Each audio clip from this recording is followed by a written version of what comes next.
What's going on, everyone? Today we are taking a look at another e-bike. This is the OneBot GNS6L. Looking at the specs, this e-bike has a 350 watt motor, a 36 volt 7.8 amp hour battery, mechanical disc brakes, 16-inch tires, and weighs 39.6 pounds. So when I received this box in the mail, the box was very beat. Fortunately, the bike was well packed and did not have any damage to the bike itself. Opening the box, one of the first things I noticed is they did not include any tools, which kind of threw me off at first. But once I got everything unpacked, I realized this was because there was no assembly at all to be done on this bike. The bike comes fully assembled and all you have to do is insert the seats and you're good to go. One interesting thing about this bike is it actually included a small portable bike pump.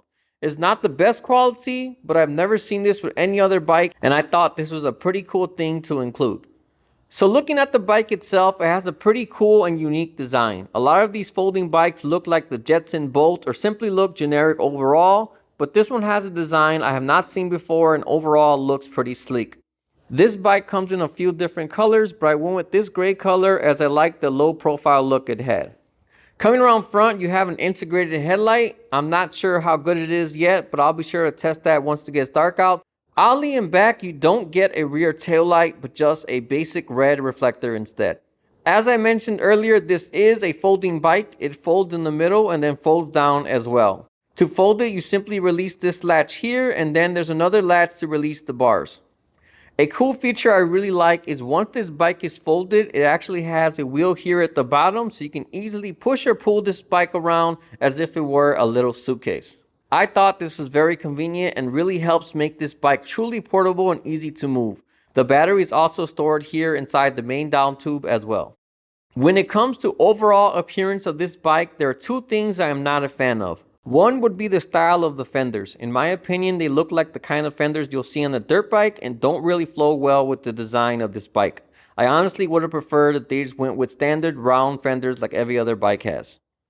Second, I am not a fan of the strange and abnormal reflectors they have on the wheels. They look like oranges stuck on the wheel and overall just don't look good in my opinion. Fortunately, both the wheel reflectors and fenders can be removed, so I'll most likely be removing them both at a future date. One odd thing about these OneBot bikes is they all have very strange names that are almost impossible to remember. This one is a GNSL6, there's also a SL6, SL7, T6, and a few others. It's all just a bunch of random letters and numbers. Like most companies, it would have been a lot easier if they just called them the Micro Warrior or Super Adventure Bike. I don't know, whatever they want, just a word-based name would be a lot easier to remember and refer to. Before we jump into the rest of the video, I just want to take a moment to tell you about these amazing polyurethane boots from Pinup. No matter if you are fishing, working construction, or going on an adventurous hike through the woods, these boots have been lab tested to provide extreme protection in several different conditions. These boots are non-slip and feature an anti-puncture midsole, a carbon fiber safety toe cap, and even protect you from voltages up to 18,000 volts. If all of that isn't enough, these boots also provide great insulation to keep your feet warm in climates as low as -40 degrees. So if your job or adventures require the ultimate protection for your feet, definitely head on over to the link in the description to reserve your pair of Pinup boots now. Alright, so I'm not gonna lie, I do feel a little cramped on this bike.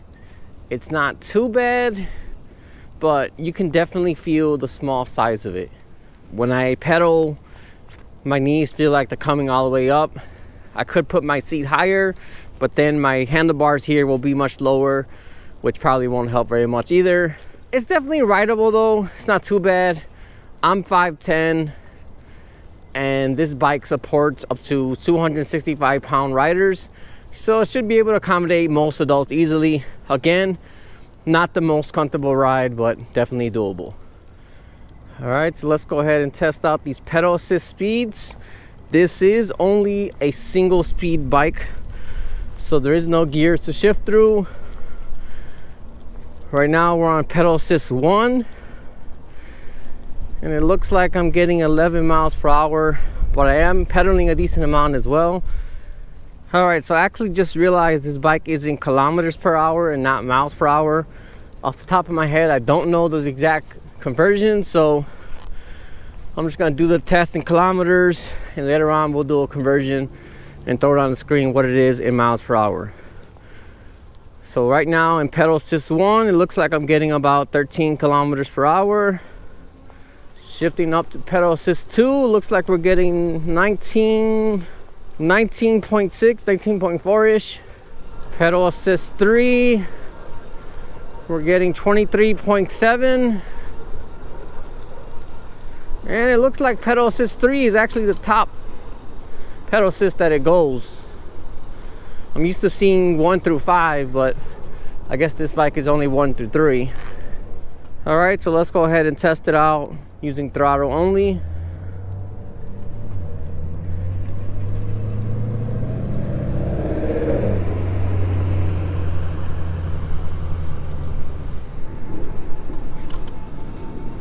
Looks like about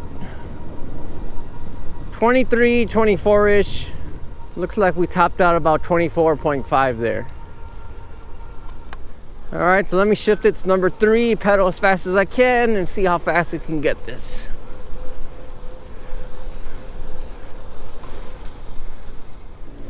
Looks like we got about 27 point something there. I had to stop, so let's go ahead and give that a try again.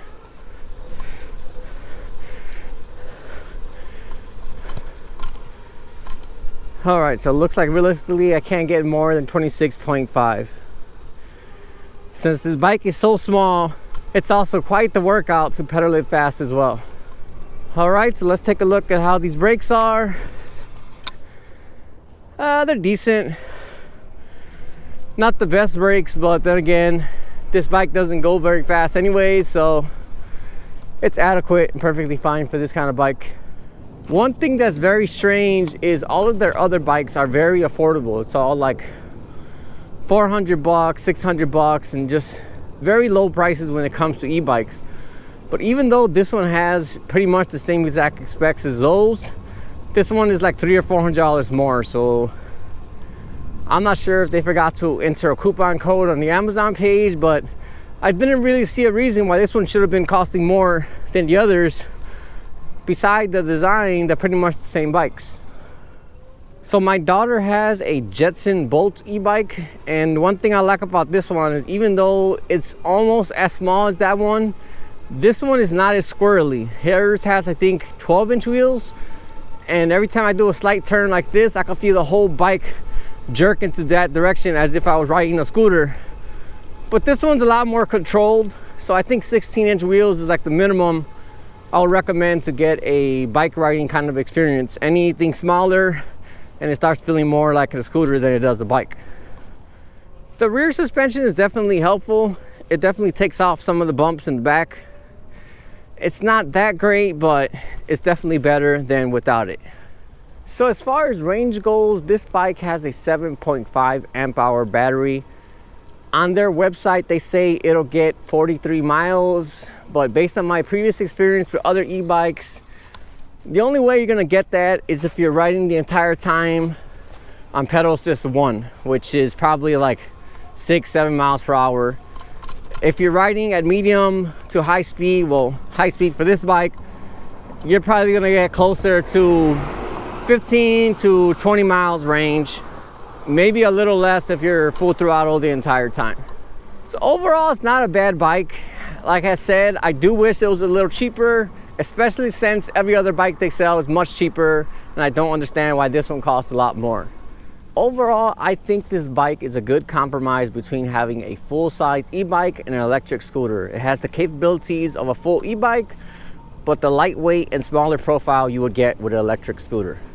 So if you're someone looking to get your toes wet into the e-bike world and don't want something as small as the Jetson Bolt, this would definitely be a good option to look at. If you're sure you want an e-bike and you want to ride longer distances, definitely look at a bigger bike and something with a larger battery as well. Yeah, so it's very wet out right now. We recently had a lot of snow, and this week we had some nice days, and it's been raining a lot, so right now the roads are all wet. I wasn't sure how this bike was going to handle since it has very much thinner profile tires, but it's been perfectly fine. I've been doing some decent turns, and there hasn't been any slipping or losing traction. So it's good to see that you can not only ride it in dry conditions, but if you get stuck in the rain, it'll also ride perfectly fine with no issues as well. All right, well, I think that all wraps up this review. If you guys have any questions, as usual, feel free to drop me a comment. Otherwise, thanks for watching, and I'll see you all next time.